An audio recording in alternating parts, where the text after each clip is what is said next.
The night was bitterly cold, the city swallowed by relentless rain. Streetlights flickered over the drenched pavement, their glow reflecting off the waterlogged roads.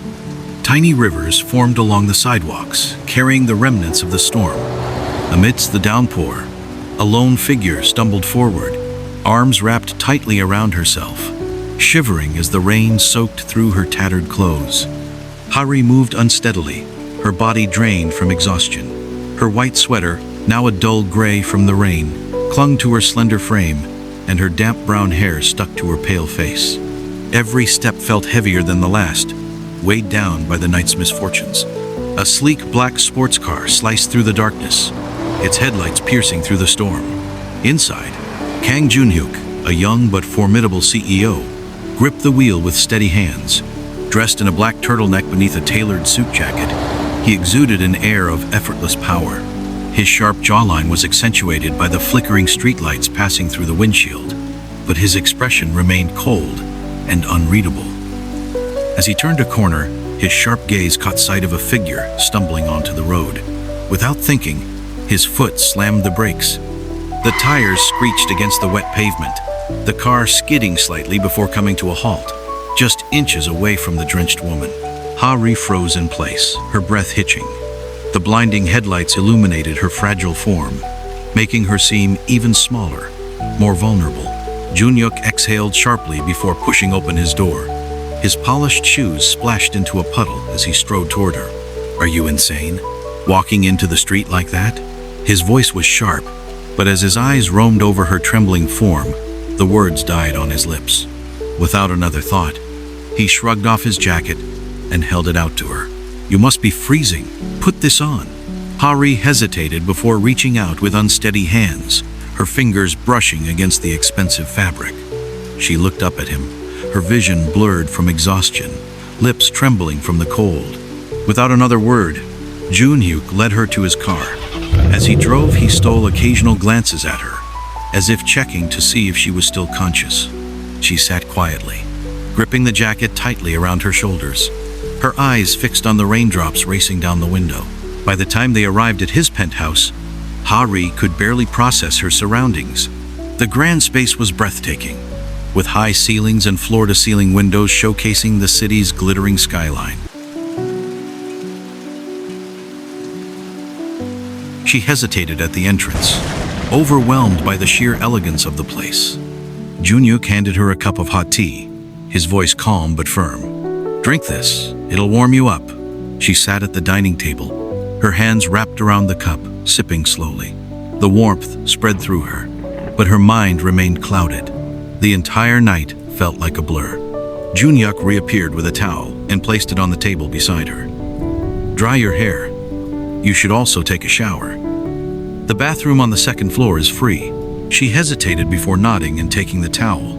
As she climbed the stairs, she couldn't shake the feeling of being somewhere she didn't belong. The bathroom was just as stunning as the rest of the penthouse: pristine marble, a rainfall shower, and a massive mirror reflecting her tired, unfamiliar face. She tried to recall how she had ended up in the streets, but no matter how hard she focused, her mind remained blank. After her shower, she stepped back into the living room, her damp hair falling over her shoulders. The breathtaking night view of the city immediately caught her attention. The sheer height of the building made everything below seem small and distant, like a world she had been separated from. Unbeknownst to her, Joon-hyuk stood in the shadows, watching. There was something about her, something he couldn't quite place. She was a mystery, one that stirred an unfamiliar curiosity within him. When she finally turned back, he approached her. His steps were measured, but in the silence, they felt deafening. She tensed, her wariness returning. "Why do you look so terrified?" His voice was softer now, his sharp eyes scanning her expression. "I'm not going to bite. Sit down. Let's talk." He settled onto the sofa across from her, his gaze steady. "Why were you out there alone so late at night?" I, she stammered, struggling to find her words. "You what?" His tone remained firm but expectant. "I don't know," she finally whispered. Joon-hyuk frowned slightly. "You don't remember?" She shook her head. He studied her in silence for a long moment, before finally sighing. Slowly, He stood and stepped toward her, prompting her to stand as well, startled by his sudden movement. "All right, you can stay the night, but by morning, you'd better try to remember something," he said. "You can't stay here forever." With that, he turned and walked away, leaving her standing there, feeling more lost than ever. That night, sleep eluded Joon-hyuk. Having someone else in his home was unsettling. His space had always been his alone. Restless, he wandered into the living room and poured himself a drink. The amber liquid swirled in the glass as he took a slow sip, his mind drifting. As he stood there, staring out at the endless cityscape, a realization settled over him.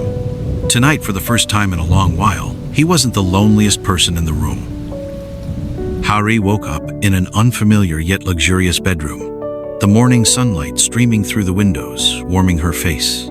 She blinked a few times, adjusting to the brightness, and stretched lazily before suddenly sitting up. The events of the previous night came rushing back, and she instinctively clutched the bedsheet to her chest. "I need to leave." Just as she was about to get up, her eyes landed on a neatly folded set of clothes placed on a stool beside the bed. On top of them rested a small note. "I'm off to work. I made breakfast. You can stay until you feel better." She read the words carefully, feeling a mix of surprise and gratitude. Despite everything, she still couldn't remember anything about herself except her name. Where would she even go? Descending the grand staircase, Hari took in the beauty of the house in daylight. The intricate details of the furniture, the elegant chandeliers, and the massive windows showcasing a breathtaking view made her pause for a moment in admiration. In the kitchen, she found the breakfast Joon-hyuk had left for her and ate quietly, lost in thought. After changing into the clothes he had provided, she wandered around the house, her curiosity growing with each passing moment. Before long, exhaustion took over, and she dozed off on the sofa. By the time she woke up, the sky had darkened, and the sound of the television echoed through the house. Joon-hyuk had returned. Still groggy, she followed the sound to the living room. He was sitting on the sofa, dressed in a crisp white shirt with the sleeves rolled up, the top buttons undone, revealing part of his broad chest. He looked effortlessly composed, his sharp features illuminated by the flickering light of the screen. Their eyes met. Hari froze for a second, then quickly turned her head away, flustered. Joon-hyuk, realizing his state of dress, subtly adjusted his sleeves and cleared his throat. He had forgotten he wasn't alone in the house anymore. Trying to appear casual, Hari quietly sat on the opposite sofa, sneaking occasional glances at him. Joon-hyuk noticed but refused to acknowledge her gaze, keeping his focus on the television.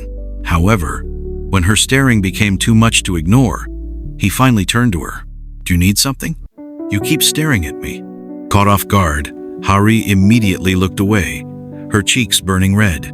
Joon-hyuk sighed and stood up, heading to his room, leaving her alone with the television. Much later that night, when he returned to the living room to turn off the television, he nearly tripped over something. He barely stopped himself from cursing when he looked down and saw her fast asleep on the floor, her head resting against the sofa.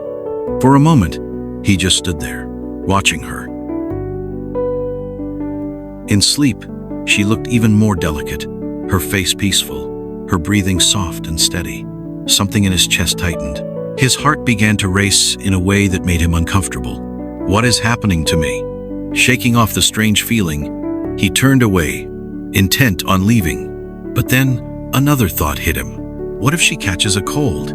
Before he could second-guess himself, he grabbed a blanket and gently draped it over her. Standing there, watching her sleep, an unfamiliar smile tugged at the corner of his lips. The moment he realized it, he panicked. "What are you doing? Why are you smiling?" No. This is insane."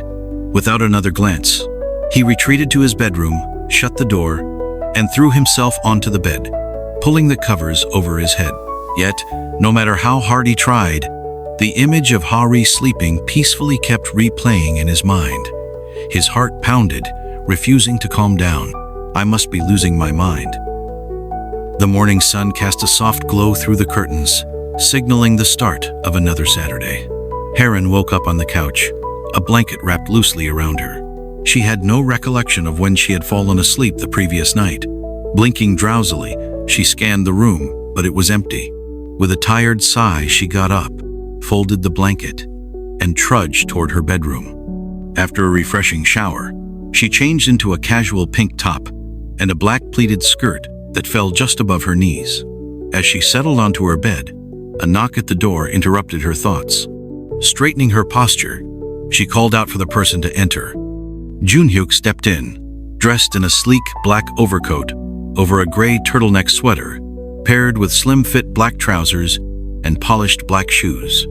He hesitated near the doorway, his gaze flickering around the room as if deliberately avoiding hers. Clearing his throat, he finally spoke in a calm, low voice. "Do you want to go for a walk?" Harin stared at him, momentarily puzzled as her mind worked to process his words. When the meaning finally registered, she echoed in surprise. A walk? It was the last thing she had expected from him. Sensing her hesitation, Joon-hyuk quickly added, "Perhaps being around other people might help you remember something." It made sense. She needed to regain her memory soon. Before he could continue, she cut him off with an excited "yes" and leaped off the bed, trying to mask her enthusiasm.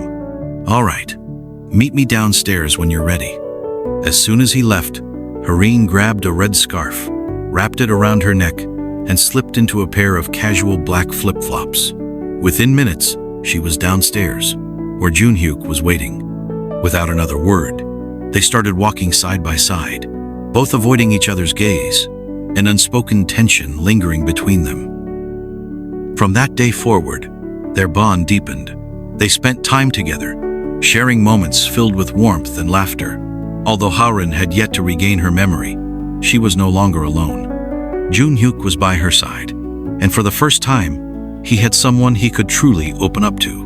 Once a loner, distant and cold, he now found comfort in her presence. It was as if fate had brought them together at the exact moment they needed each other most. As long as they had each other, they could face anything that came their way.